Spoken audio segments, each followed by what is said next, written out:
ఓం శ్రీ సుబ్రహ్మణ్యేశ్వరాయ నమః. ఈరోజు మనం వినేది ధైర్యానికి, విజ్ఞానానికి, విజయానికి ప్రతీక అయిన శ్రీ సుబ్రహ్మణ్యేశ్వర స్వామి మహిమాన్విత కథ. మన హృదయం శాంతిగా, మనస్సు ప్రశాంతంగా ఉండేలా కొంచెం డీప్ బ్రీత్ తీసుకుని స్వామినామం జపిస్తూ ఈ దివ్య కథ విందాం. స్వామి అవతారం. సుబ్రహ్మణ్యేశ్వర స్వామి కార్తికేయ, మురుగన్, స్కంద అనేక నామాలతో పిలువబడి ఈ దేవుడు దేవలోకాన్ని రక్షించడానికి పుట్టిన అవతారం. తారకాసురుడు అనే వరాలతో ప్రపంచాన్ని శోషించాడు. దేవతలు భయపడి మహాదేవుని శరణు కోరారు. అప్పుడు అగ్నిదేవుడి ద్వారా పార్వతీదేవి తేజస్సు ఆవిర్భవించి 6 శిశువుల రూపంలో భయపడ్డాయి. ఈ 6 శిశువులు కలిసి కార్తికేయుడయ్యారు. 6 తలల గాథ. కొన్ని పురాణాల ప్రకారం స్వామి 6 తలలు జ్ఞానం, శౌర్యం, దయ, ధర్మం, యోగం, శక్తిని సూచిస్తాయి. ఈ 6 శక్తులు కలిసినప్పుడు మనం జీవితంలో ఏ అడ్డంకినైనా దాటగలమని పురాణం చెబుతుంది.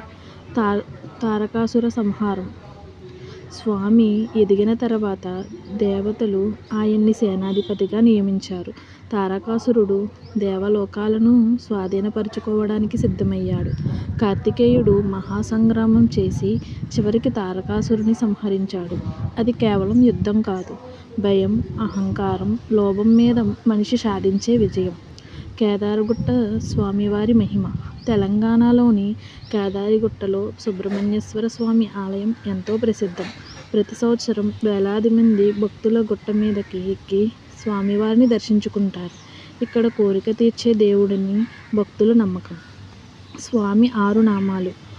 ఓం సన్నుకాయ నమః, ఓం స్కందాయ నమః, ఓం సుబ్రహ్మణ్యాయ నమః, ఓం గుహాయే నమః, ఓం శరణవయ భవాయే నమః, ఓం మురగాయే నమః. ఈ నామాలు జపిస్తే అడ్డంకులు తొలగిపోతాయి, ధైర్యం పెరుగుతుంది, మనసు ప్రశాంతం అవుతుంది. మయూర వాహనం. స్వామి వాహనం మయూరం. అది అహంకారాన్ని సూచిస్తుంది. స్వామి మయూరంపై నిలబడటం అంటే అహంకారాన్ని పూర్తిగా జయించిన శక్తి. భక్తి. సుబ్రహ్మణ్యేశ్వర స్వామి భక్తి అంటే కేవలం పూజ కాదు, మన హృదయం నుండి వచ్చే శరణాగతి. జీవితంలో ఎన్ని సమస్యలు వచ్చినా మా స్వామి ఉన్నాడు అనే నమ్మకం మనలో ధైర్యాన్ని పెంచుతుంది. ముగింపు. ఈ 30 నిమిషాలు దివ్యగాథ విన్నందుకు స్వామి మీ అందరికీ ఆరోగ్యం, సుఖం, సుభిక్షం ప్రసాదించాలని కోరుకుంటున్నాను. మీరు చేసే ప్రతి పని చేకూర